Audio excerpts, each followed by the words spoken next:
Mes bien-aimés en Guy-Émile Loufa-Sétukwabo, chers frères et sœurs, mesdames, messieurs, vous tous et vous toutes qui vous intéressez depuis un temps à la situation qui prévaut au niveau de notre association, l'association Luzolo Amour OPH, et bien que Dieu vous bénisse, nous vous saluons une fois de plus.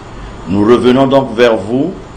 C'est une promesse que nous avons eu à faire, dans la mesure où depuis peu, nous avons lancé une campagne de communication active sur la situation que je venais d'évoquer. Alors, aujourd'hui, nous revenons vers vous simplement comme pour mettre à votre disposition certaines données, parce qu'il apparaît dans l'esprit des frères et sœurs que le moment est venu de mettre fin à ce que nous vivons, parce que ce que nous vivons a tellement exposé la nudité de notre association, ce que nous vivons a tellement produit des éléments en termes d'intoxication, en termes de mensonges, qu'il va falloir, non seulement pour l'intérêt de notre association, mais surtout pour l'intérêt de son président fondateur, Papa Guy-Émile Loufa-Sétukwabo, il va falloir mettre fin à tout cela. Vous avez vu et vous l'avez compris, il n'y a pas eu un seul endroit où le problème de notre association n'a pas été évoqué. Et à la spiritualité, aux problèmes profonds, on a ajouté certaines considérations qui nous ont conduit les uns et les autres de sortir du domaine même de l'amour que Dieu nous recommande, parce que nous nous sommes retrouvés dans les tribunaux, nous nous sommes retrouvés dans les administrations. La conjoncture veut que maintenant, que tout ce qui est mensonge, que tout ce qui est intoxication puisse cesser. La conjoncture exige aussi que nous puissions, après beaucoup de temps d'hésitation, venir vous pour dire qui sommes-nous réellement, qu'est-ce que nous faisons, de qui nous tenons ce que nous faisons, et qui sont réellement les autres, et de qui ils tiennent ce qu'ils sont en train de faire. Il n'y a pas de doute chez tous les adhérents de notre association qui ont accepté la grâce de Papa Guy-Émile Loufa-Sétukwabo. Il n'y a aucun doute dans leur esprit sur la divinité de Guy-Émile Loufa-Sétukwabo. Les témoignages parlent, la vie de chacun de nous est un témoignage. Nous n'allons pas rentrer dans une forme de marketing spirituel pour vous parler de Guy-Émile Loufa-Sétukwabo. Mais ma propre personne, étant devant vous, du fond de mon cœur, je vous exprime ma conviction dans la certitude de la divinité de Guy-Émile Loufa-Sétukwabo. C'est d'ailleurs là le titre d'un ouvrage que j'ai eu à concevoir et à éditer il y a de cela quelques années. La conviction de ma certitude, ou au moins la conviction de la certitude. Et pour ceux qui ont eu le temps de parcourir cet ouvrage, j'ai donné les raisons qui faisaient que, intellectuel que je suis peut-être, mais que je puisse croire en la divinité de Guy-Émile Loufa-Sétukwabo. Donc aujourd'hui, il n'y a aucun doute dans l'esprit des frères et sœurs acquis à la doctrine de Guy-Émile, il n'y a aucun doute sur sa divinité. Raison pour laquelle nous autres, nous ne comptons pas sur une présence physique de Guy-Émile Loufa-Sétukwabo, parce que dès lors que Dieu se révèle aux humains, il cesse à partir de cet instant d'entretenir les rapports d'humains avec les humains. Et dans la mesure où Guy-Émile Loufa-Sétukwabo se révèle à beaucoup comme étant l'esprit de vérité, eh bien les frères et sœurs qui assimilent l'enseignement de Guy-Émile Loufa-Sétukwabo savent que les rapports désormais en matière de communion avec notre Dieu sont des rapports d'esprit et de vérité. Donc aujourd'hui, la présence physique de Guy-Émile Loufa-Sétukwabo n'a jamais posé un problème pour les véritables louzolifiés, ceux-là qui ont assimilé l'enseignement. Il y a eu différentes périodes d'absence physique de Guy-Émile Loufa-Sétukwabo. En 1988, nous avons connu la première période. Et déjà en ce temps-là, beaucoup avaient pensé que Guy-Émile Loufa-Sétukwabo était mort. Nous sommes arrivés à l'attentat de Yalan Sangamani, et nous avons compris que tous ceux-là qui disaient que Guy-Émile Loufa-Sétukwabo était physiquement mort, nous avons compris qu'ils étaient encore les premiers à aller attenter à sa vie. Et vous avez compris que on ne pouvait pas attenter à la vie d'une personne qui était présumée décédée. On ne pouvait attenter à la vie que d'une personne qui était réellement vivante. Et les témoignages en ce qui concerne Yala Tsangamani, j'allais dire, excusez-moi, sont parlants. Donc, je reviens, je dis, pour nous, dans la mesure où les directives de Papa Guy Émile Houphouët-Boigny sont là, dans la mesure où les témoignages sont là, dans la mesure où ils continuent de vivre dans nos prières, dans nos assemblées, dans nos retrouvailles, le problème de la présence physique de Guy Émile Houphouët-Boigny ne se pose pas. L'enseignement est clair, les directives sont claires. Cependant, vous allez vous rendre compte que la crise qui sévit actuellement dans notre association a une origine. Tout ce que nous faisons, tout ce qui est décrié aujourd'hui au niveau des sections de Pointe-Noire et du Puy-Loup, tout ce qui est décrié en ce qui concerne le président adjoint des sections de Pointe-Noire et du Puy-Loup, ce sont des directives données par Papa Guy Émile Houphouët-Boigny depuis 2006. Et donc, ces directives ont été données sur support, les supports sont disponibles et tout le monde, entre 2006 et fin 2008, tout le monde s'est plié à l'exécution de ces directives. Entre 2006, le moment où ces directives sont données, et fin 2008, il n'y a eu personne pour se lever, pour venir dire nous contestons ceci ou cela, parce que entre 2006 et 2008, Guy Émile Houphouët-Boigny communique encore avec nous à travers des supports audio. Alors, pourquoi il a fallu attendre fin 2008 pour que les mêmes personnes qui avaient reçu ces supports de Guy Émile Houphouët-Boigny, pour que les mêmes personnes à qui Guy Émile Houphouët-Boigny avait demandé de venir à Pointe-Noire pour faire école, pourquoi il a fallu attendre fin 2008 pour que des voix se lèvent à gauche et à droite? Eh bien, c'est ce que nous allons vous dire aujourd'hui. Nous allons vous dire certaines choses parce que nous pensons que les investigations que nous avons eu à mener à gauche et à droite nous donnent suffisamment d'éléments clairs, suffisamment d'éléments concrets pour vous dire que dans la divinité de Guy Émile Houphouët-Boigny, certains d'entre nous n'ont pas assimilé l'enseignement. Et ceux qui n'ont pas assimilé l'enseignement, ce sont ceux-là qui ont interprété l'absence physique de Guy Émile Houphouët-Boigny comme étant une mort physique. Et à partir de ce moment, dès lors que les uns, c'est-à-dire que nous de notre côté, nous avons compris l'utilité de la mise en application de cet enseignement, nous avons commencé à faire ce que le maître nous a toujours demandé. Il y a d'autres qui ont pensé que le moment était venu de faire un hold-up sur l'association. Le moment était venu de faire comme une succession. Le moment était venu de parler en termes d'héritage. Voyez-vous, Guy Émile Houphouët-Boigny avait prévu tous les garde-fous parce qu'il savait qu'il arrivera un moment où les hommes chercheront son autorisation à s'approprier de son association. Et ce que nous vivons depuis fin 2008. Il s'agit de quoi? Le mouvement est parti de la famille. Vous savez, Guy Émile Houphouët-Boigny a écrit noir sur blanc. Ceci est son écriture.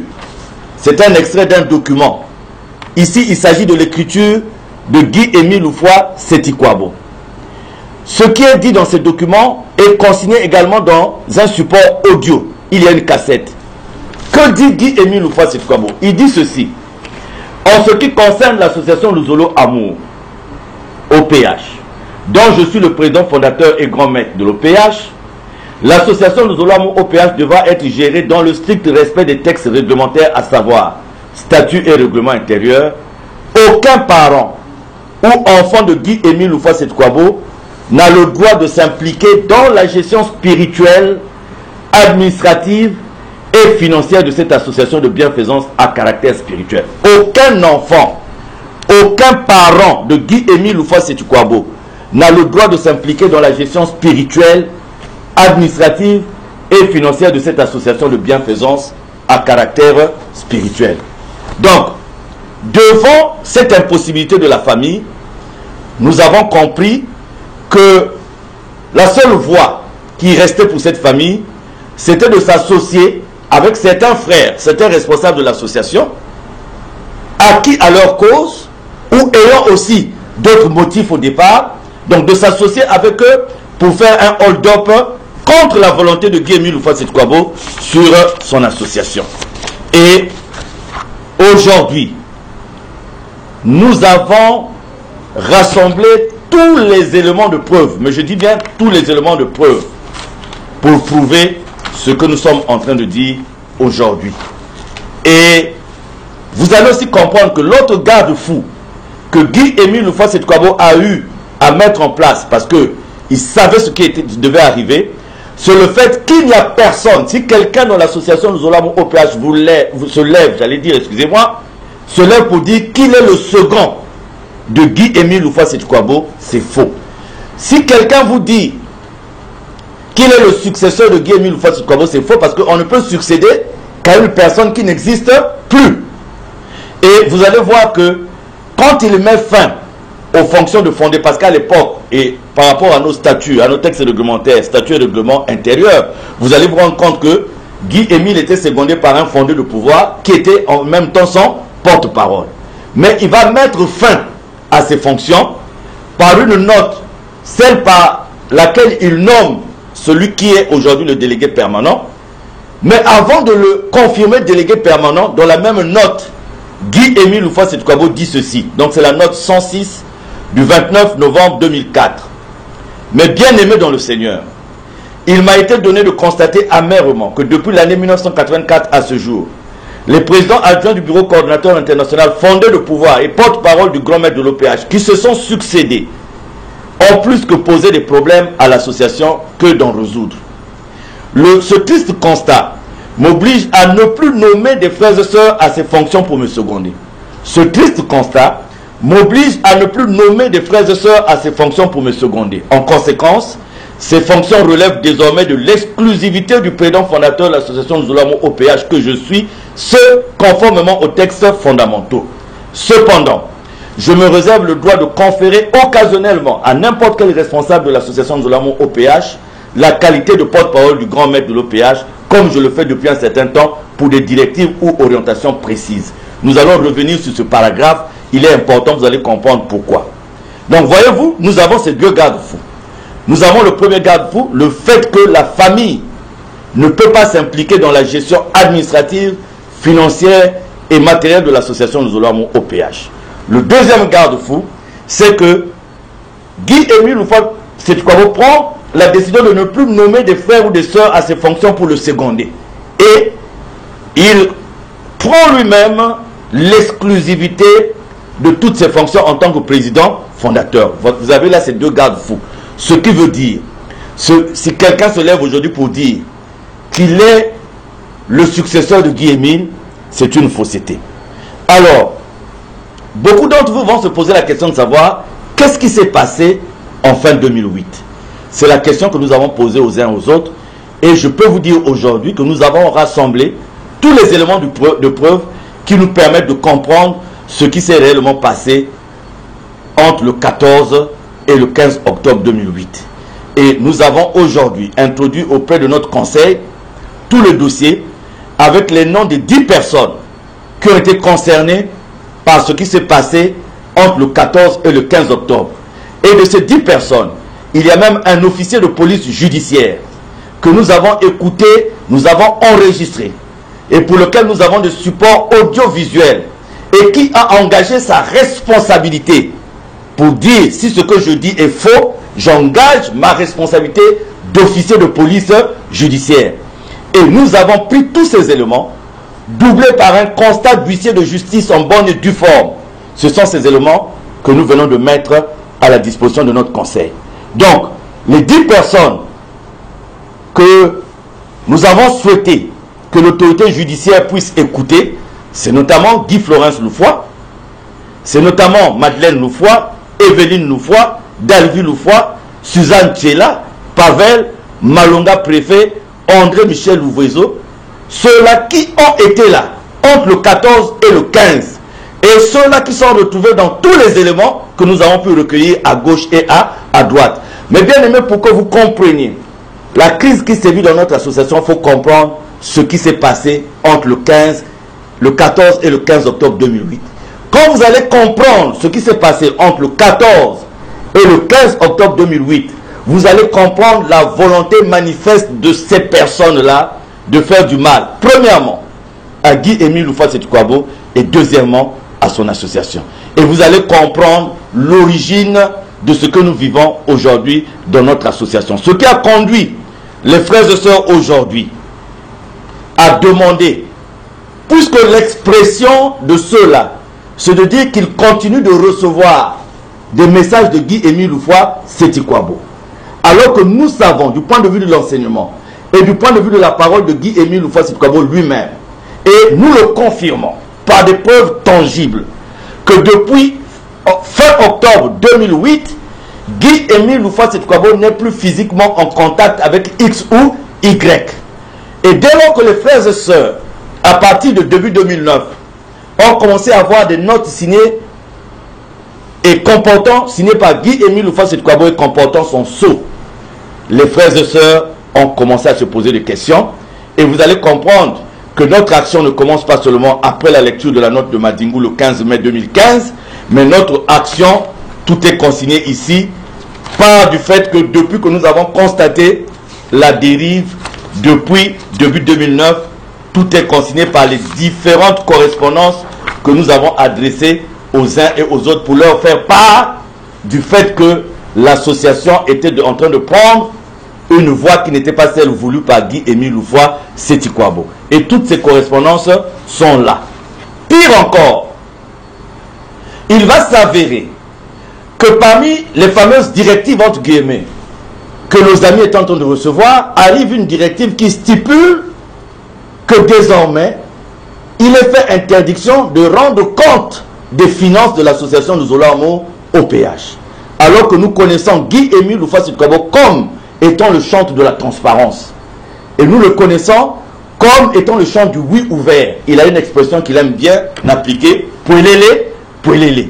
Eh bien, vous allez comprendre qu'une association qui est régie par la loi de 1901, de 2008 à maintenant, eh bien, aucun compte rendu financier. Donc, au-delà de ce qui se dit à gauche et à droite, au-delà de peut-être ma personne, qui est interprétée sous différentes formes, et à laquelle on donne aussi, on prétend donner des appartenances qui sont fausses, le vrai problème se situe là.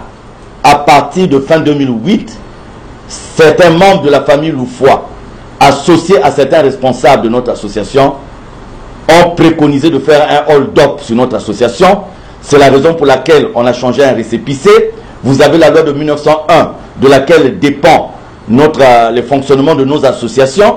Cette loi a été depuis modifiée à plusieurs reprises depuis 1901, mais cette loi porte toujours le nom de la loi de 1901 en dépit des modifications faites. Et les modifications faites sur notre association, à partir de la commission ad hoc à laquelle j'ai pris part, et qui n'avait pour but que de changer le statut et le règlement intérieur, ce que nous avons fait, ce sont les documents que nous utilisons aujourd'hui, eh bien, il n'y avait aucunement une directive de Guy-Émile Loufa-Seti-Kouabo pour changer la date de naissance de son association, c'est-à-dire le récépissé. Et nous avons aussi, par voie de huissier de justice, par constat dûment établi, nous avons aussi découvert la supercherie en nous rendant à la direction générale de l'administration du territoire. Donc vous comprenez, mes bien-aimés, que le bruit qui se fait à gauche et à droite est inutile parce que ceux qui font ce bruit savent ce qu'ils font et sont devant des responsabilités graves, sont devant des responsabilités importantes et doivent répondre de la gravité de ce qu'ils ont eu à commettre en prenant en otage des milliers et des milliers de frères et sœurs.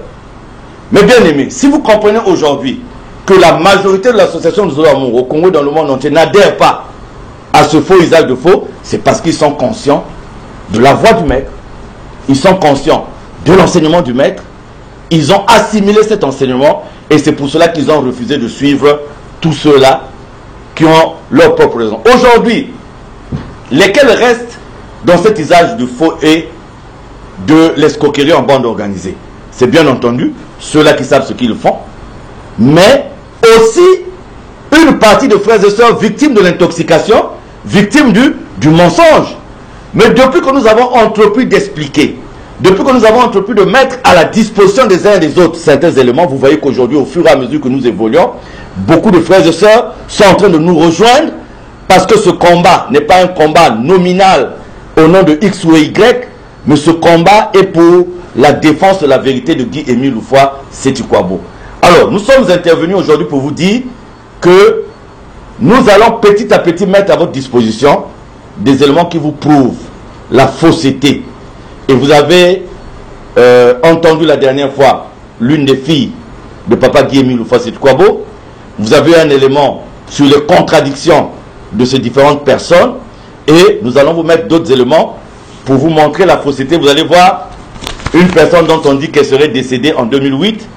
Et pourquoi les gens sont allés fabriquer des extraits de main courante sur un prétendu décès de Guy-Émile Houphouët-Séti Kouabo, mais des extraits de main courante faits le 16 septembre 2014, alors qu'il parle d'une situation qui s'est déroulée en 2008. Il y a eu véritablement un problème.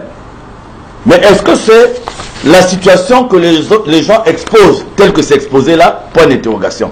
Vous savez, quand vous avez des gens qui jouent avec la vie des autres, qui jouent même avec la dignité de l'homme, alors c'est facile de comprendre que s'ils sont arrivés à ce stade-là, ils sont capables d'arriver à pire que ça. Donc nous avons laissé le temps, parce que nous avons toujours cru que les problèmes de notre association devaient trouver un règlement à un niveau interne, mais la gravité des actions qui ont été menées par les uns et les autres, vous avez vu qu'aujourd'hui, au-delà des procédures judiciaires, au-delà des réclamations qui ont été faites dans certaines administrations, aujourd'hui on vous a parlé d'un conseil national international qui a eu lieu à l'Oudima, et tout le monde brandit ce conseil comme étant l'élément qui fait qu'aujourd'hui on peut faire des reproches à X ou à Y. Et tout le monde parle le conseil national, le conseil national.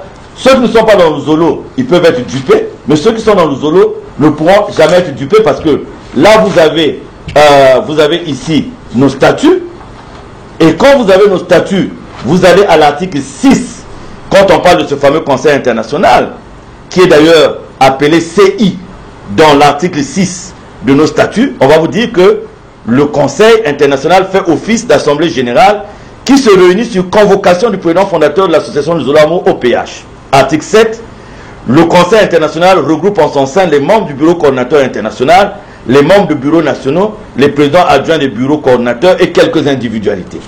Quand vous allez à l'article, vous allez maintenant, vous prenez notre règlement intérieur et que vous allez dans son article 11, vous allez voir qu'il est spécifié de façon claire la nature et le rôle du conseil international. On dit l'organe consultatif de l'association Zolamo OPH est le conseil international. Il est convoqué sur décision expresse du président fondateur. Donc il s'agit d'un organe consultatif qui ne prend pas de décision.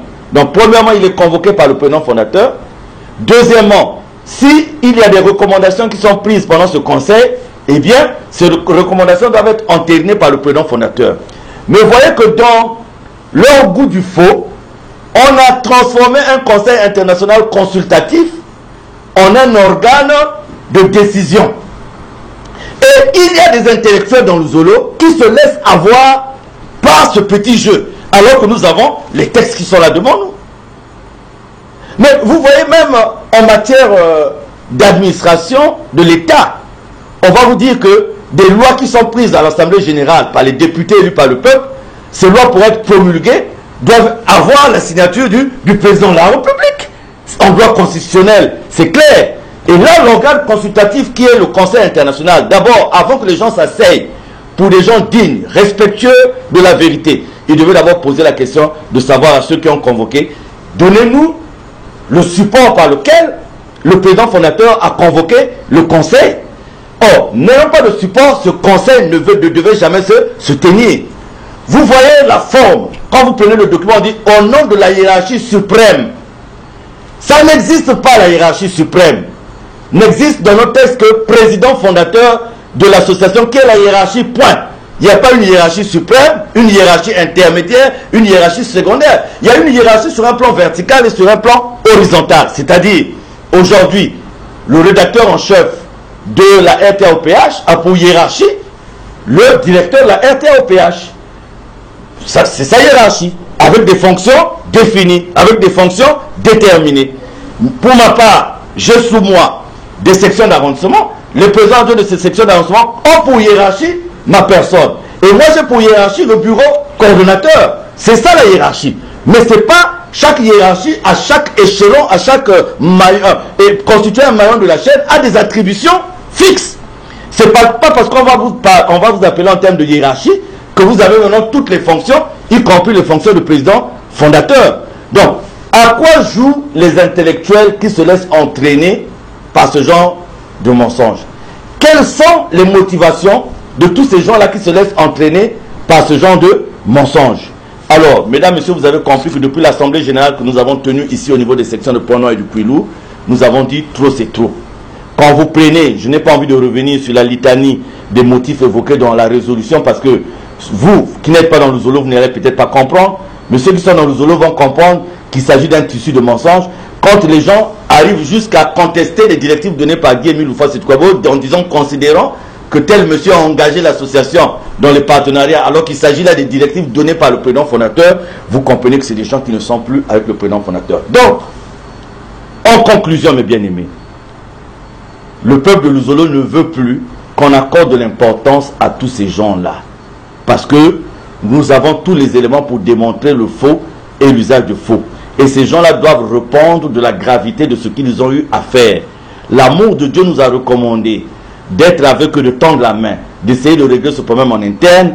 Mais le constat fait aujourd'hui est que les gens ont d'autres ambitions et nous sommes nous aussi déterminés à amener sur la place publique ce qui prouve que ce qui se fait depuis là, c'est du faux et c'est carrément du faux. Vous savez, des gens qui prient ne peuvent pas souhaiter la mort des autres. Des gens qui prient, qui sont convaincus qu'ils ont reçu des directives de Dieu, qu'ils ont reçu des instructions de Dieu, ne peuvent pas être là pour s'appuyer sur des autorités de la terre pour régler des problèmes qui au départ selon sont des problèmes de Dieu. Donc voilà ce que tous ces gens doivent retenir, c'est que ce qui est de Dieu est de Dieu. Il y a l'irréversibilité de la volonté de Dieu parce qu'aucun humain ne peut transformer la volonté de Dieu. La conclusion ne peut pas transformer la volonté de Dieu. La corruption ne peut pas. Le trafic d'influence ne peut pas. Même les relations, l'argent ne peuvent pas arriver à mettre fin à ce que Dieu a voulu. Alors, ce que nous demandons aujourd'hui à tous les frères et sœurs de notre association, c'est de ne plus accepter ce genre d'ineptie et en le faisant de se remettre au travail parce que pendant un an, le 15 mai, nous allons, le 15 donc de ce mois, nous allons arriver à une année depuis qu'a été publiée cette note de Madingu. Et qu'avons-nous fait pendant cette année-là? Nous avons accusé les autres dans les tribunaux, nous avons traîné les autres dans les commissariats, nous avons menacé les autres de mort, nous avons fait ce qui n'est pas digne d'un spirituel. Nous appelons Luzolo Amour, le nom de notre association nous l'avons et en dialecte et en français. Amour qui revient 2 fois. Mais je pense que pendant un an, nous n'avons pas montré aux uns et aux autres ce que c'est que cet amour.